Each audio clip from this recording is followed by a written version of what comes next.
Hello everyone. हाल ही में Netflix पर एक फिल्म रिलीज हुई, नाम है लीव द वर्ल्ड बिहाइंड। आजकल अच्छी फिल्में बहुत कम बन रही हैं और ये उन्हीं अच्छी फिल्मों में से एक है।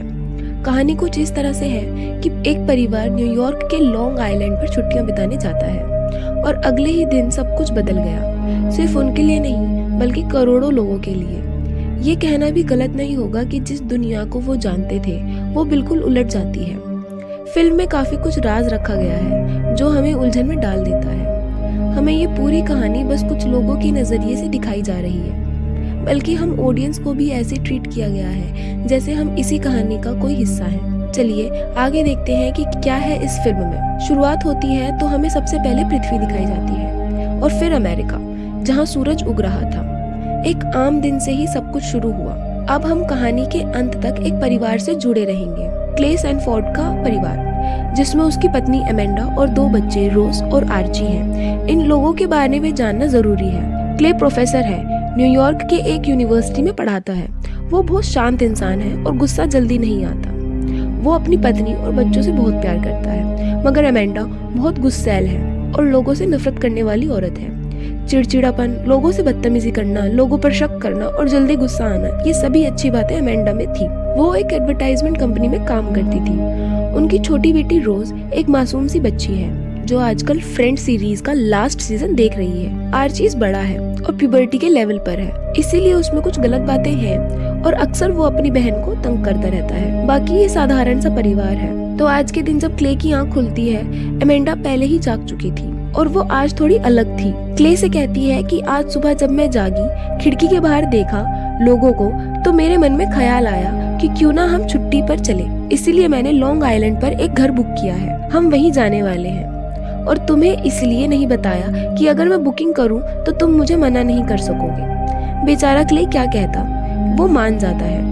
एमेंडा बच्चों को तैयार करती है और अगले सीन में हमें इस परिवार को अपनी गाड़ी में दिखाया जाता है जो लॉन्ग आइलैंड की तरफ जा रहे थे। ये सभी खुश थे और कुछ घंटे बाद ये उस घर में पहुंच जाते हैं जो एमेंडा ने ऑनलाइन बुक किया था। घर काफी शानदार था और इन्हें पसंद आता है। वहाँ पर एक पूल भी था, इसलिए बच्चे तो सीधा पूल में ही चले जाते हैं। क्ले गाड़ी से सामान ले आता है और एमेंडा कहती है कि मुझे मार्केट जाना है ताकि खाने पीने का सामान ले आऊं।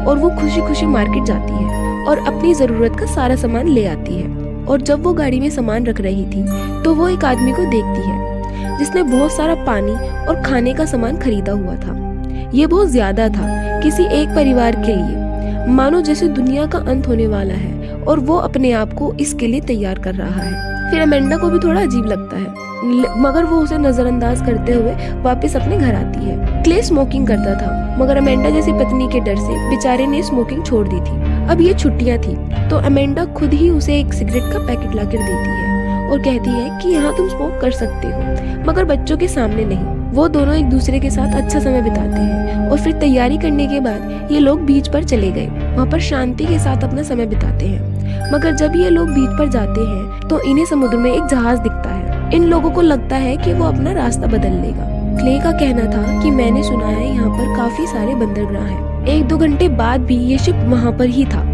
बल्कि वो नजदीक आ चुका था। छोटी रोज तो बस उसे देखते ही जा रही थी। उसे कुछ ठीक नहीं लग रहा था और कुछ देर बाद वो कार्गो शिप इतनी नजदीक आ जाती है। एमेंडा क्ले को जगाती है और कहती है कि कुछ गड़बड़ है।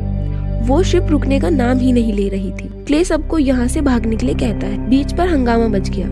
वो जहाज बीच पर ही रुक जाता है, मानो जैसे उसे कोई कंट्रोल ही नहीं कर रहा। इस अजीब से हादसे के बाद बीच को खाली कर दिया गया। क्ले वहाँ के गार्ड से पूछता है तो गार्ड जवाब में कहता है कि शायद नेविगेशन सिस्टम में कोई खराबी हुई होगी। ऐसे और भी जहाज के साथ हुआ है। ये लोग सीधा घर आते हैं। आते ही इन्हें पता चलता है कि इंटरनेट भी काम नहीं कर रहा। क्ले टीवी को चेक करता है, उस पर भी कोई चैनल नहीं आ रहा था। ये ऑनलाइन अपने लिए खाना नहीं मंगवा सकते थे, इसीलिए शाम को बर्गर पर ही गुजारा कर लेते हैं। रात को जब बच्चे सो गए, एमेंडा और क्ले नीचे ड्रिंक कर रहे थे। तभी दरवाजे पर दस्तक होती है। एक लम्हे के लिए ये दोनों डर जाते हैं। दरवाजा खोलने पर इनके सामने स्कॉट नाम का एक आदमी और उसकी बेटी रूट खड़े थे। इन्हें हैरानी हुई क्योंकि किसी अजनबी का यहाँ आना बड़ा अजीब था। स्कॉट कहता है कि असल में ये हमारा ही घर है, आपने मुझे ही मेल किया था। वो एमेंडा का नाम जानता था, मगर दोनों के बीच में कोई बात नहीं हुई थी, इसलिए अमेंडा को शक था। स्कॉट कहता है कि क्या हम अंदर आ सकते हैं। क्ले उसे अंदर आने देता है। स्कॉट बताता है कि हम शहर में रहते हैं, मगर वहाँ ब्लैकआउट हो चुका है, पावर जा चुकी है और मैं कौन सी बिल्डिंग में रहता हूँ। मेरे घुटने का ऑपरेशन हुआ है, इसलिए मैं सीढ़ियाँ नहीं चढ़ सकता। मुझे पता है कि आप लोग छुट्टियाँ बिताने आए हैं, आपने पैसे दिए हैं, हम आपको जाने के लिए नहीं कह रहे, हम भी यहाँ रहना चाहते हैं और आप फिक्र न करें, हम आपको बिल्कुल भी परेशान नहीं करेंगे। हम बेसमेंट में सो लेंगे और मैं आपको पैसे भी दे दूंगा। वो $1000 क्ले को वापस करता है। फिर क्ले को तो उन पर शक नहीं था, मगर अमेंडा इतनी आसानी से मानने वाली नहीं थी। क्ले कहता है कि अगर ये इनका घर है तो जरूर ये लोग यहाँ रह सकते हैं, मगर अमेंडा कहती है कि नहीं, मुझे अजनबियों के साथ रहने में दिक्कत है, हम आपको यहाँ रहने की इजाजत नहीं दे सकते। इस बार स्कॉट की बेटी रूथ थोड़ी भड़क जाती है और कहती है कि ये हमारा घर है। अमेंडा और क्ले अकेले में बात करते हैं। अमेंडा को शक था, उसके मन में अजीब अजीब ख्याल भी आ रहे थे, मगर क्ले बताता है कि ये लोग मुसीबत में हैं। मुझे नहीं लगता कि ये हमें नुकसान पहुंचाने के लिए आए हैं। स्कॉट ने उनके सामने कैबिनेट भी खोला था, तो वो कहता है कि अगर ये घर इनका नहीं होता तो क्या वो उसे खोल सकता था। अमेंडा गुस्सा करती है और कहती है कि घर में उनकी एक भी तस्वीर नहीं है, वो झूठ बोल रहे हैं, ये घर उनका नहीं, वो यहाँ गलत इरादे से आए हैं। क्ले अमेंडा को समझाता है कि मैं उनसे बात करता हूँ, अगर मुझे थोड़ा सा भी शक हुआ तो मैं उन्हें यहाँ से जाने के लिए कह दूंगा। एक बार फिर से ये दोनों उनसे बात करते हैं। स्कॉट बहुत अच्छे से पेश आता है और मिरेंडा कहती है कि ठीक है, मुझे अपनी आईडी दिखाओ। स्कॉट अपना वॉलेट कहीं छोड़ आया था। फिर बाकी उसकी बातों से ऐसा नहीं लग रहा था कि वो कोई सनकी पागल है। वो अंदर ही अंदर काफी घबराया हुआ था। तभी रूथ टीवी चलाती है, जिस पर आपातकालीन प्रसारण चल रहा था। हर चैनल पर यही था। स्कॉट ने जैसा कहा था कि शहर में ब्लैकआउट हुआ है, यहाँ इंटरनेट काम न करना और टीवी पर कोई खबर न आना, ये सभी बातें उलझन में डाल देती हैं।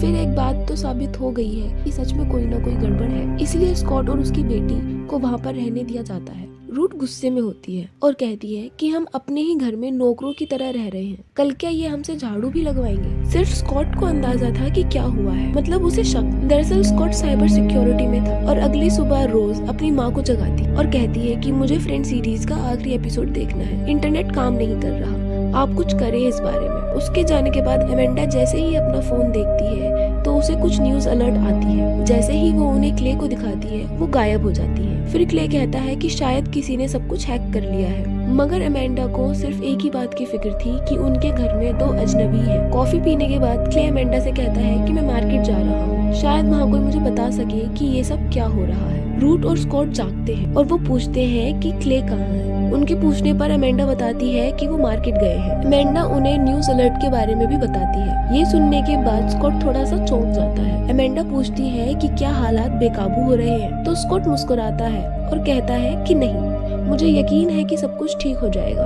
असल में स्कॉट उन्हें डराना नहीं चाहता। वो उन्हें एक कंप्यूटर वायरस के बारे में बताता है जो साल 2000 में बना था। उसने कई कंपनियों को करोड़ों का नुकसान कर दिया था। बाद में पता चला कि ये काम प्लान्स के 2 लड़कों का था और हो सकता है कि अभी जो हो रहा है ये बात इतनी बड़ी ना हो, शायद सिस्टम में कोई खराबी हो।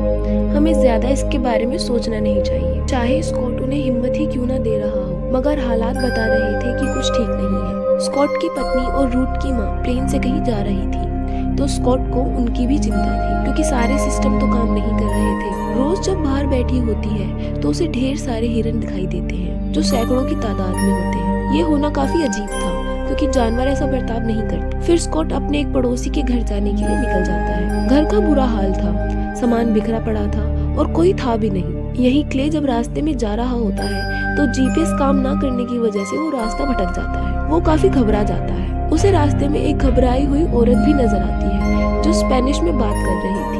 फिल्म में इसका ट्रांसलेशन नहीं दिखाया गया, मगर इंटरनेट पे इसका ट्रांसलेशन मिल जाता है। ये औरत बताती है कि वो अपने घर का रास्ता भटक चुकी है। पिछले 2 दिनों से उसने कोई इंसान भी नहीं देखा। उसे किसी को कॉल करनी है। एक तो क्ले उसकी बात नहीं समझ पाता, ऊपर से वो इतनी घबराई हुई थी कि वो उसकी कोई मदद नहीं कर पाता। वो उसे वहीं छोड़कर आगे निकल आता है। थोड़ी देर बाद उसे एक प्लेन की आवाज आती है, इसीलिए जब वो पीछे देखता है तो उसे प्लेन से लाल रंग का गिरता हुआ नजर आता है। वो गाड़ी वहाँ से मोड़ लेता है, मगर असल में ये प्लेन पेपर्स गिरा रहा था, लाल रंग के पेपर जिस पर फारसी में कुछ लिखा था। फिर हमें स्कॉट दिखाया जाता है जो अपने पड़ोसी के यहाँ आता है। उसका पड़ोसी तो उसे नहीं मिलता, लेकिन उसे पता था कि उसके पास एक सैटेलाइट फोन है, इसलिए वो फोन ले लेता है। बच्चे इन सबसे अनजान थे, इसलिए वो जंगल में चले जाते हैं। अमेंडा और रूट पूल के करीब बैठे होते हैं। बच्चों को जंगल में एक कैबिन नजर आया था। दोनों उस कैबिन के अंदर चले जाते हैं। रोज अपने भाई को वो बात बताती है जब उसने बहुत सारे हिरन देखे थे, मगर उसका भाई इन सब बातों को सीरियस नहीं लेता,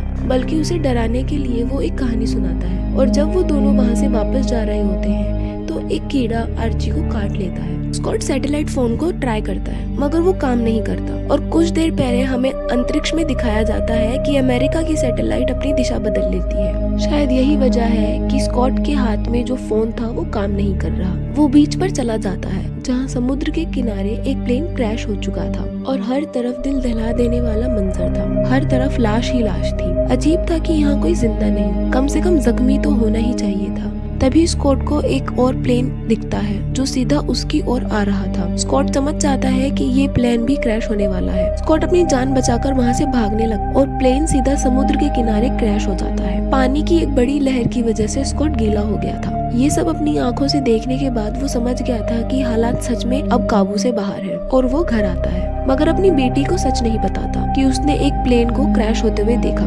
गीला होने का कारण वो पूल में गिरना बताता है। वो रूट को सूखे कपड़े लाने के लिए भेजता है और अमेंडा को कहता है कि सैटेलाइट फोन काम नहीं कर रहे। सब कुछ बंद हो भी जाए तो भी सैटेलाइट फोन काम करते हैं। अमेंडा को यकीन नहीं आ रहा था, इसलिए स्कॉट उसे बताता है कि मैंने अपनी आंखों से एक प्लेन गिरते हुए देखा। बच्चे अभी भी बाहर थे और तभी उन्हें एक आवाज सुनाई देती है। वो आवाज इतनी तेज होती है कि उन्हें अपने कानों पर हाथ रखना पड़ता है। अमेंडा को बच्चों की फिक्र थी, इसलिए वो उन्हें ढूंढते हुए जंगल की तरफ चली जाती है। बच्चे तो उसे मिल जाते हैं और वो उन्हें घर ले आती है। सब ठीक थे, मगर क्ले अभी तक घर नहीं आया था। आर्ची का कहना था कि पता नहीं वो आवाज किस चीज की थी, पर मैंने अपने कान सही से बंद नहीं किए थे और अब मुझे काफी अजीब लग रहा है। अमेंडा बच्चों को कमरे में भेज देती है और स्कॉट से पूछती है कि बताओ ये सब क्या था, तुम्हें इन सब की जानकारी है। स्कॉट बताता है कि ना तो ये किसी प्लेन की आवाज थी और ना ही ये कोई बॉम्ब था। ये किसी तरह का सोनिक हथियार हो सकता है। अभी कुछ कह नहीं सकती। अमेंडा उस पर भड़क जाती है और कहती है कि कुछ देर पहले तो तुम बड़े बड़े अंदाजे लगाकर मुझे डरा रहे थे। अमेंडा को क्ले की फिक्र थी और कहती है कि हमें बाथटब भर लेना चाहिए। पता नहीं ये सब कब तक बंद रहेगा। स्कॉट अपनी बेटी को ये सब नहीं बताना चाहता था, लेकिन वो ये बात जान गई तो वो बहुत दुखी हो गई। अमेंडा बताती है कि 2 दिन पहले मैंने एक आदमी को देखा था। वो बहुत सारा खाना और पानी एक साथ ले जा रहा था। शायद उसे पता था कि ये सब होने वाला है। स्कॉट बताता है कि वो डैनी था, उसी ने उसके घर को डिजाइन किया था। वो हमेशा इन हालातों के लिए तैयार रहता है और शायद उसे इन सब का अंदाजा भी हो चुका था। इतने में क्ले भी लौट आता है जो बहुत डरा हुआ था। वो बताता है कि रास्ते में मैंने एक प्लेन देखा जो ये पेपर्स फेंक रहा था। आर्ची ने इस शब्द को किसी वीडियो गेम में देखा था और वो कहता है कि इस पेपर पे लिखा है अमेरिका की मौत। बाकी क्या लिखा है वो समझ नहीं आ रहा, मगर इसमें कोई शक नहीं कि अमेरिका पर हमला हो चुका था।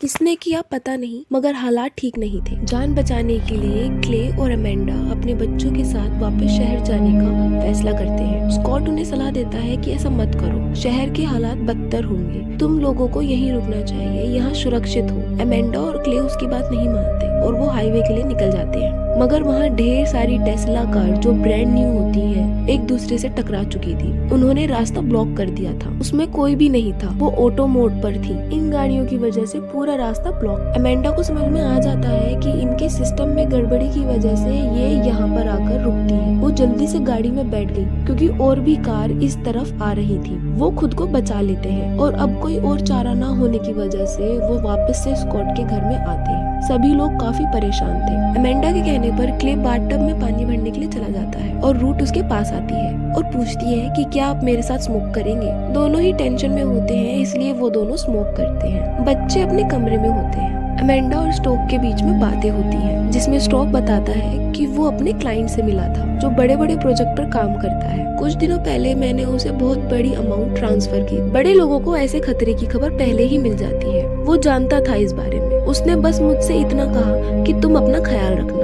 अब मुझे उसकी बातें समझ आने लगी। उसे मेरे लिए बुरा लग रहा था। इसके अलावा भी दोनों की कुछ बातें होती हैं। फिर गम भुलाने के लिए ये एक म्यूजिक लगाते हैं और डांस करते हैं। घर के लॉन में रूट और क्ले बैठे इन हालातों के बारे में बात कर रहे थे। क्ले बताता है कि हमने तुमसे एक बात छुपाई। वो बताता है कि जब हम बीच पर गए थे वहाँ एक समुद्री जहाज आकर रुक गया था। वो बेकाबू हो चुका था। इतने में ही रूट जब पूल के पास जाती है तो वहाँ पर उसे ढेर सारे फ्लेमिंगो दिखते हैं। एक बार फिर से अजीब सी घटना। घर में अमेंडा स्कॉट को गले से लगाती है और हौसला देती है कि तुम जल्दी अपनी पत्नी से मिलोगे। और थोड़ी ही देर में फिर से वो आवाज आती है जिससे ये सभी अपने कान पकड़कर बैठ जाते हैं। थोड़ी देर बाद वो आवाज बंद हो जाती है, मगर ये सभी काफी डर गए होते हैं। इसीलिए क्ले का परिवार एक ही बेड पर सो जाता है और रूट अपने पिता के साथ। रात को रोज, जिसे नींद नहीं आ रही थी, वो अपनी माँ से कहती है कि मैं इंतजार करते करते थक गई। और अगली सुबह जब ये उठते हैं तो हालात और भी ज्यादा खतरनाक होते हैं। आर्चीज के दांत गिरने लगते हैं। अमेंडा और क्ले बहुत ज्यादा घबरा जाते हैं। वो समझ नहीं पाते कि क्या करें,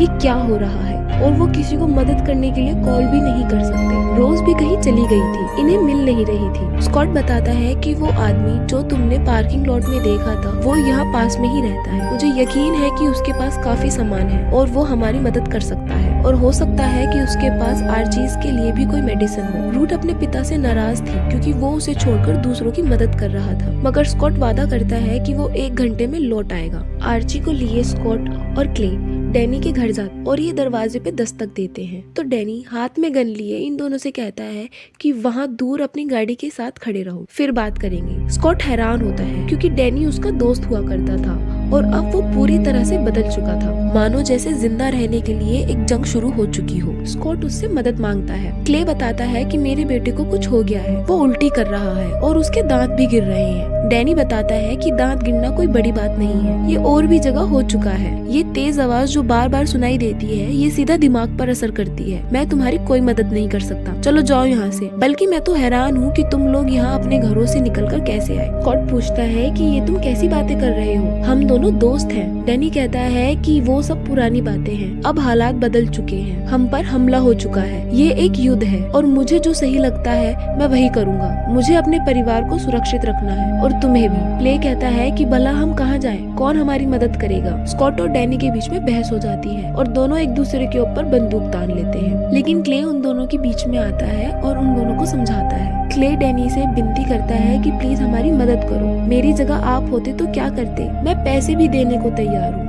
तो डैनी कहता है कि जब सरकार ही नहीं रहेगी तो पैसों का क्या फायदा। फिर वो अंत में उनकी मदद कर देता है। जाने से पहले डैनी बताता है कि ये काम कोरिया का है या फिर चाइना का। अमेरिका ने इतने सालों में अपने काफी दुश्मन बना लिए और अब वो सब एक हो गए थे, इसीलिए क्ले उसे वो रेड पेपर दिखाता है। क्ले का मानना था कि ये काम ईरान का भी हो सकता है। जो भी हो, किसी के पास सही जानकारी नहीं थी। डैनी बताता है कि फोन बंद होने से पहले मेरे दोस्त ने सैन डिएगो में हुए ऐसे ही एक घटना का जिक्र किया था, मगर वहाँ जो पेपर्स गिराए गए थे वो चाइनीज। फिर स्कॉट, क्ले और आर्ची वापस अपनी कार में बैठ जाते हैं और जाने से पहले स्कॉट क्ले से पूछता है कि मुझे बताओ, क्या तुम मेरे साथ हो, मुझे ये जानना है। क्ले पूछता है कि तुम ऐसा क्यों पूछ रहे हो। तो स्कॉट समझाता है कि मुझे शक पहले से ही था कि ऐसा कुछ होगा। आजकल के दौर में अगर किसी देश को खत्म करना है तो 3 चालों वाला एक दाव खेलना हो। पहला, कि किसी भी देश की सरकार को अगर तोड़ना हो तो उन्हें आइसोलेट कर दो, उनके कम्युनिकेशन और ट्रांसपोर्ट को पूरी तरह से बंद कर दो, अपने निशाने को लाचार बनाकर दुनिया से तोड़ दो। जो हुआ और हमने देखा। फिर दूसरी चाल में गुप्त हथियार का इस्तेमाल होगा और गलत जानकारी से उन्हें इतना डराओ कि वो एक दूसरे पर ही शक करने लगे। हर कोई अलग अलग कहानी बना लेगा, डर का एक माहौल बन जाएगा और निशाना और भी कमजोर हो जाएगा दिमागी तौर पर। वो अपनी रक्षा नहीं कर सकेंगे। जहाँ पर हमले की वजह नहीं दिखेगी वहाँ लोग एक दूसरे के ही दुश्मन बन जाएंगे। अगर ये दोनों चालें कामयाब हुई तो तीसरी खुद ही एग्जीक्यूट हो जाए। क्ले पूछता है कि तीसरी चाल क्या है, तो उसका जवाब देते हुए स्कॉट बताता है कि गृह युद्ध और दुश्मन के लिए युद्ध का अंत। तब सरकारें टूट चुकी होंगी, कोई कानून नहीं रहेगा और ऐसा ही हो रहा। वहीं दूसरी तरफ हम रूट और अमेंडा को जंगल में देखते हैं जो रोज को ढूंढने निकले हैं। वो उसी कैबिन में पहुंच जाते हैं जहां अमेंडा और रूट के बीच में थोड़ी बहस हो गई और फिर उन्हें बाहर से एक आवाज सुनाई दी और रूट बाहर आती है तो वो देखती है कि ढेर सारे हिरन उसके सामने खड़े हैं और अमेंडा चिल्लाते हुए आती है, जिसे सुनकर वो सारे हिरन वहां से भाग जाते हैं। फिर अमेंडा का ध्यान इस शहर पे जाता है जहाँ बम धमाके हो रहे थे। पूरी तरह से जंग का एक माहौल बन चुका था, लोगों के चिल्लाने की आवाज आ रही थी। ये समझ जाते हैं कि ये लोग एक सुरक्षित जगह पर थे। अभी तक इस शहर के लोगों ने एक दूसरे को मारना, लूटना और बलात्कार करना शुरू कर दिया होगा, क्योंकि जब कानून टूट जाता है तो यही सब होता है। फिल्म के अंत में हमें रोज दिखाई जाती है। उसने पहले घर देखा था, वो वहाँ आई थी। स्कॉट ने इसका जिक्र भी किया था। कि मेरे पड़ोसी के पास शायद बंकर होगा। रोज को वो बंकर मिल चुका था। वो अंदर जाती है जहाँ ढेर सारा खाना, पावर सोर्स, डीवीडी प्लेयर और बहुत सारी फिल्में होती हैं। उसे फ्रेंड सीरीज भी मिल गई थी। रोज ने आखिरी एपिसोड नहीं देखा था, इसलिए वो आखिरी एपिसोड देखने बैठ जाती है। इसी के साथ ये फिल्म यहीं पर खत्म होती है। उम्मीद करते हैं कि आपको हमारा एक्सप्लेनेशन पसंद आया होगा।